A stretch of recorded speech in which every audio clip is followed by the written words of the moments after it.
A China quer mudar a ordem mundial. E isso que era uma novidade já não é mais. O país fornece declarações sobre isso de forma completamente aberta. A China possui valores, interesses e, sobretudo, modelos de governança muito distintos do praticado de hoje. Portanto, nós podemos falar que isso vai representar o surgimento de uma nova ordem mundial, onde nós nos afastamos da atual ordem, que é chamada de ordem liberal, e passamos a entrar na chamada ordem multipolar, mas eu mesma gosto de chamar de ordem comunista. Quer entender um pouco melhor como o país quer fazer isso? Então embarca comigo nessa jornada pela chamada nova ordem mundial chinesa e entenda melhor essa história. Aguarda a vinheta aí, vamos lá?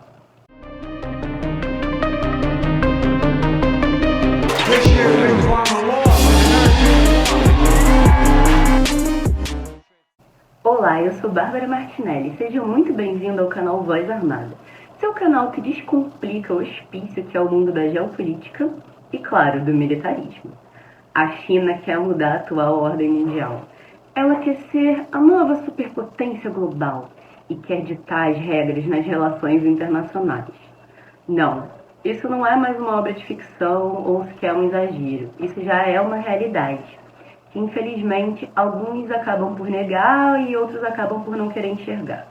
Afirmam que o país quer um mundo onde ela nada mais quer que os países passem a tomar conta de suas próprias decisões. Mas será mesmo isso? A China dita suas regras internamente, para sua própria população. Ela é considerada por alguns uma espécie de regime político socialista. Lembrando que quando utilizamos a palavra regime político, nós estamos falando sobre como o Estado, com E maiúsculo, porque nós estamos nos referindo a uma nação. Então, assim, é incorreto usar o E minúsculo se você está falando de um país. E é muito comum esse erro até mesmo em jornais. Mas vamos voltar sobre o que é regime político. Ele nada mais é que uma organização do Estado para exercer seu poder sobre a sociedade. Logo, se a gente está falando que ela é um regime político socialista, nós estamos falando que a sua visão do mundo, em termos simplificados, não é voltado para o indivíduo, e sim para o coletivo, o que já representa uma visão de mundo completamente diferente da que a gente tem hoje propagada. Para outros, já a China é uma ditadura comunista. Termo esse que, na minha opinião, é usado de forma incorreta para representar uma centralização de governança de poder. Mas já que ele já foi muito difundido e, assim, para fins de compreensão melhor, nós podemos utilizá-lo para facilitar todo o entendimento, que as pessoas já têm essa assimilação, né, de regime comunista com questão de centralização estatal. Então, assim, eu não vou entrar nesse vídeo falando sobre essas diferenças entre socialismo e comunismo, porque não é o nosso objetivo aqui hoje. Bom, mas enfim, temos hoje essas duas definições para a governança chinesa. Aquela seria ou um regime político socialista ou então uma ditadura comunista. Como não nos interessa hoje essas diferenciações e sim a mudança da ordem, vamos pegar apenas o que nos interessa disso, que é, independente se ela é um regime ou uma ditadura, a China ela possui valores voltados não para o indivíduo, e sim para o coletivo. E por que é isso que nos interessa? Porque é nesse ponto que nós podemos começar a entender o porquê podemos falar que nós vamos viver uma nova ordem mundial. Hoje nós vivemos na chamada Ordem Mundial Liberal, também conhecida como Ordem Internacional Liberal, que seria um sistema das relações internacionais que surgiu após a Segunda Guerra Mundial.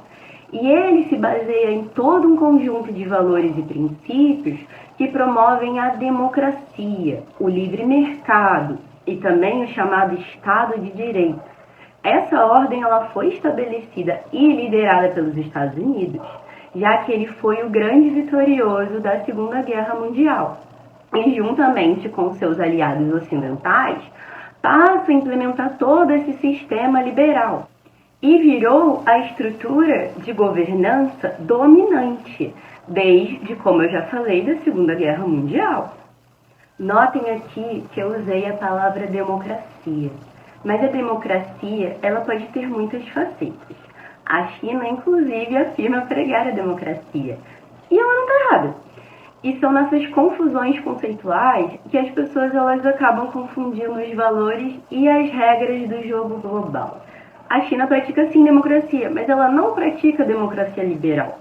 Ela pratica democracia socialista. E elas são sistemas políticos completamente diferentes e que também possuem ligação quando a gente está falando e diferenciando a ordem liberal da ordem socialista e comunista. Então, assim, enquanto na democracia liberal nós temos um sistema político que vai enfatizar toda a questão de direitos, liberdades individuais, ou seja, os cidadãos são livres para se expressar, falar suas opiniões, temos o livre mercado, direito à propriedade privada e limitação do poder do governo. Quando a gente está falando de uma democracia socialista, nós estamos falando de um outro tipo de democracia, focada na chamada justiça social e na igualdade, ou, se preferir, coletivismo. E em uma democracia socialista, o governo desempenha um papel muito maior na economia e ele atua como um centralizador de decisões. Eu não vou entrar aqui se isso vai se encaminhar para um sistema econômico planificado, um sistema autoritário. O que nos interessa aqui é justamente essa diferença entre indivíduo e coletivo. Dito isso, outra coisa que a gente pode falar a respeito desse sistema de democracia socialista é que ele também enfatiza a questão da propriedade coletiva, ou seja, uma redução no direito da propriedade privada, ou então, se a gente for falar de comunismo, o aniquilamento total da propriedade privada. Além disso, a democracia socialista promove o controle dos meios de produção com o objetivo de criar uma distribuição de renda. As tomadas de decisão são feitas em nível superior e depois são implementadas em todo o sistema. Então, no geral, a principal diferença entre a democracia liberal e a democracia socialista, além da questão de indivíduo e coletivo, é a questão de como o governo vai atuar na sociedade, sobretudo na gestão econômica também. Enquanto a democracia liberal enfatiza os direitos e liberdades individuais e limita o poder do governo, a democracia socialista enfatiza a justiça social e o coletivismo, e as decisões passam a ser centralizadas no governo. Por isso que a gente tem essa tendência que o governo aniquile todos os partidos para se tornar um. Quanto mais poder esse governante tem, mais poder ele tem para só ele ter o poder. Podemos então ver que esse pilar democrático é bastante diferente na ordem liberal atual e praticada por organizações como a ONU. Hoje, até em menor escala, já que ela cada vez mais se abre para esse chamado mundo multipolar, que na minha concepção seria esse mundo comunista, mas eu não vou entrar nisso aqui hoje, que não é o foco do vídeo. Mas enfim, a governança democrática liberal hoje busca então a proteção dos direitos e liberdades individuais, ou seja, te proteger muitas vezes dos abusos estatais. Se nós estamos falando de uma mudança do indivíduo para o coletivo, nós agora entendemos que o Estado vai ditar as regras e não vai mais olhar para o indivíduo. Estamos falando de uma mudança total de visão de mundo, onde o peso da voz estatal será muito mais forte sobre a população, porque ele vai passar a viver uma centralização nas tomadas de decisão e vai afetar toda essa sociedade. Se estamos falando de uma ordem que promova isso, com a China liderando essa ordem como grande centralizador, de decisões, estamos falando então de tomadas de decisão que vão diretamente mudar todo o nosso papel de sociedade e toda a nossa visão de mundo. Se isso será feito por meio de uma organização internacional, se isso será feito diretamente pela China, nós ainda não sabemos.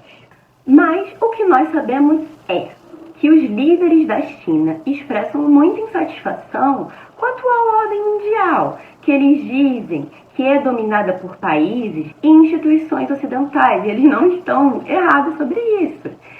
Mas o que a China quer, de fato, é que essa nova ordem mundial seja liderada pelo Oriente e pela China. Lembrando que a China prega valores econômicos focados no Estado e um forte controle estatal, contrastando muito com a atual democracia liberal, que dá mais ênfase aos direitos e liberdades individuais. No geral, o desejo da China de mudar essa ordem mundial reflete a sua ambição de se tornar uma superpotência global, totalmente dominante, e de passar de tais regras e o jogo nas instituições que regem as relações internacionais. Tudo isso para refletir seus interesses. Não sabemos ainda muito bem como vai ser essa ordem mundial chinesa, mas visto que a população chinesa vive sobre as asas estatais, tendo a sua voz reprimida pelo Estado, seus direitos condicionados ao que o Estado quer que o seu cidadão faça, isso nada mais é do que já um exemplo para a gente do que é um controle central estatal. Então, nós podemos começar a nos perguntar: é esse o futuro que nós queremos para o mundo? Estaríamos nós rumando a um mundo mais autoritário e com menos liberdade? A resposta eu deixo para vocês. Eu sou Bárbara Martinelli e esse é o Voz Armada. Se você gostou desse conteúdo, curte, compartilha e se inscreve no meu canal. Chegando a 1000 inscritos, eu fornecerei uma aula totalmente gratuita sobre propaganda de guerra. Muito obrigada por assistir o vídeo. Tchau!